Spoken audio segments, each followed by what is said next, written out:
नमस्कार।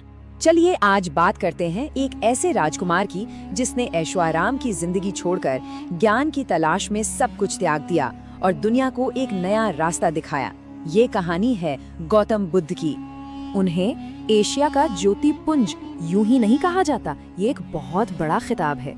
उनकी शिक्षाओं ने न जाने कितनी सदियों से करोड़ों लोगों के जीवन को रोशन किया है।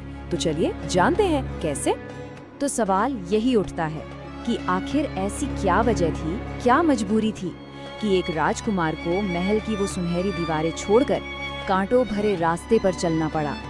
तो कहानी शुरू होती है सिद्धार्थ के बचपन से, एक ऐसे राजकुमार जिन्हें दुनिया की कठोर सच्चाइयों से आप कह सकते हैं बिल्कुल बचाकर रखा गया था। सिद्धार्थ की जिंदगी के कुछ खास पड़ावों पर अगर हम नजर डालें तो देखिए, 563 ईसा पूर्व में उनका जन्म हुआ। 16 साल की छोटी सी उम्र में उनकी शादी हो गई। 29 की उम्र में उन्होंने घर छोड़ दिया। 35 में उन्हें ज्ञान की प्राप्ति हुई और 483 ईसा पूर्व में उन्होंने महापरिनिर्वाण प्राप्त किया। जरा सोचिए, एक ऐसा राजकुमार जिसके पिता राजा शुद्धोधन ने उसे दुनिया के हर दुख दर्द से दूर एक तरह के सुनहरे पिंजरे में पाल पोस कर बड़ा किया था। वो थे सिद्धार्थ। लेकिन किस्मत को शायद कुछ और ही मंजूर था। एक दिन जब सिद्धार्थ महल से बाहर निकले तो उन्होंने 4 ऐसे नजारे देखे जिन्होंने उनकी दुनिया ही हिला दी। पहले एक बूढ़ा कमजोर इंसान, फिर एक बीमार व्यक्ति, उसके बाद एक शव और आखिर में एक शांत, बिल्कुल फिक्र से दूर एक सन्यासी। बस इन 4 दृश्यों ने उनके मन में सवालों का एक ऐसा तूफान खड़ा कर दिया जो थमने का नाम ही नहीं ले रहा था। और इन्हीं सवालों के जवाब ढूंढने के लिए सिद्धार्थ ने एक ऐसा कदम उठाया जिसने इतिहास की धारा ही मोड़ दी। उन्होंने सब कुछ पीछे छोड़ने का फैसला कर लिया। सोचिए, उन 4 दृश्यों का उन पर कितना गहरा असर हुआ होगा।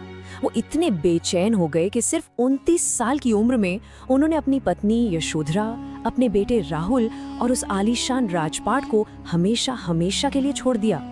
बौद्ध धर्म में उनके इस महान त्याग को एक खास नाम दिया गया है, महाभिष्क्रमण। ये सिर्फ घर छोड़ना नहीं था, ये सच की तरफ पहला और सबसे बड़ा कदम था। 6 साल कोई छोटा मोटा वक्त नहीं होता। पूरे 6 साल तक सिद्धार्थ ज्ञान की तलाश में दर दर भटके, कठोर से कठोर तपस्या की। और ये सफर उन्होंने अकेले तय नहीं किया। रास्ते में वो कई गुरुओं से मिले। वैशाली में आलार कलाम से उन्होंने सांख्य दर्शन सीखा, तो राजगृह में रुद्रक रामपुत्र से योग का ज्ञान लिया। उरुवेला में तो उन्हें 5 साथी भी मिल गए जो उन्हीं की तरह सच की तलाश में निकले थे। चलिए अब कहानी के उस हिस्से में चलते हैं जहां सिद्धार्थ का ये लंबा सफर अपने अंजाम तक पहुंचा। और फिर वो रात आई, 35 साल की उम्र में, वैशाख पूर्णिमा की वो रोशन रात। निरंजना नदी के किनारे एक पीपल के पेड़ के नीचे वो ध्यान में लीन थे।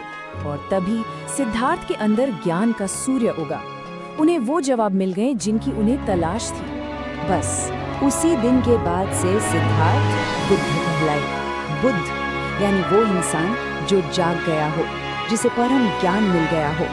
और वो पीपल का पेड़ और वो जगह वो हमेशा के लिए पवित्र हो गई। और आज हम उसे बोध गया के नाम से जानते हैं। तो देखिए, ज्ञान मिलने के साथ बुद्ध की अपनी खोज तो पूरी हो गई थी, लेकिन अब एक नई यात्रा शुरू होने वाली थी। अपने इस ज्ञान को, इस रोशनी को पूरे दुनिया में फैलाने की यात्रा। बुद्ध ने वो कीमती ज्ञान सिर्फ अपने तक ही नहीं रखा, वो वहाँ से सीधा सारनाथ पहुँचे और वहाँ अपना पहला उपदेश दिया।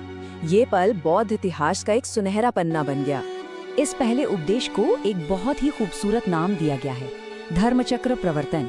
इसका मतलब है धर्म के पहिए को गति देना। मतलब उन्होंने अपने ज्ञान को दुनिया के साथ बांटना शुरू कर दिया। और सबसे कमाल की बात क्या थी जानते हैं? उन्होंने अपने उपदेश संस्कृत जैसी मुश्किल पंडितों वाली भाषा में नहीं दिए। नहीं, उन्होंने पाली भाषा चुनी, जो उस वक्त आम लोगों की बोलचाल की भाषा थी। और शायद यही वजह थी कि उनका संदेश कौशल और वैशाली जैसे बड़े बड़े राज्यों में इतनी तेजी से फैल गया। चलिए अब बौद्ध धर्म के मूल सिद्धांतों और उसकी संरचना को समझते हैं। तो बौद्ध धर्म का जो पूरा ज्ञान है वो त्रिपिटक नाम के 3 ग्रंथों में समाया हुआ है। समझिए, ये 3 टोकरियां हैं। सुत्त पिटक में बुद्ध के उपदेश हैं, विनय पिटक में भिक्षुओं और भिक्षुणियों के लिए नियम कायदे हैं कि उन्हें कैसे रहना है, और अभिधम्म पिटक में उनकी शिक्षाओं का बहुत गहरा फिलोसॉफिकल विश्लेषण है। अच्छा, बुद्ध को मानने वाले लोग मोटे तौर पर दो तरह के थे। एक थे भिक्षुक, ये वो लोग थे जिन्होंने घर बार सब छोड़ दिया था, संन्यास ले लिया था और धर्म का प्रचार करना ही अपनी जिंदगी का मकसद बना लिया था। और दूसरे थे उपासक, ये आम लोग थे जो घर परिवार के साथ रहते हुए भी बौद्ध धर्म के सिद्धांतों पर चलते थे। शुरुआती बौद्ध धर्म की कुछ बातें तो उस जमाने के हिसाब से बिल्कुल क्रांतिकारी थी। जैसे ये पुनर्जन्म में तो मानता था, लेकिन आत्मा जैसी किसी चीज के होने को नहीं मानता था। ये अनीश्वरवादी था, मतलब इसमें किसी भगवान या ईश्वर की कोई जगह नहीं थी। इसका सीधा साधा मानना था कि ये दुनिया दुखों से भरी है और इन दुखों की जड़ है हमारी इच्छाएं, हमारी तृष्णा, और जब ये तृष्णा खत्म हो जाती है तो उसी को निर्वाण कहा गया। और आखिर में बौद्ध धर्म की पूरी नींव जो है वो त्रिरत्न पर टिकी है। ये 3 रत्न हैं, बुद्धा यानी खुद टीचर, धम्मा यानी उनकी टीचिंग, और संघ यानी उनकी पूरी कम्युनिटी, उनके अनुयायियों का समूह हो। तो ये सारी बातें हमें एक बहुत ही गहरे सवाल पर लाके छोड़ देती हैं कि अगर तृष्णा यानी हमारी इच्छाएं ही सारे दुखों की जड़ हैं, तो जब ये इच्छाएं ही खत्म हो जाएंगी तो फिर बचेगा क्या? ये सवाल बौद्ध दर्शन की सबसे बड़ी चुनौती भी है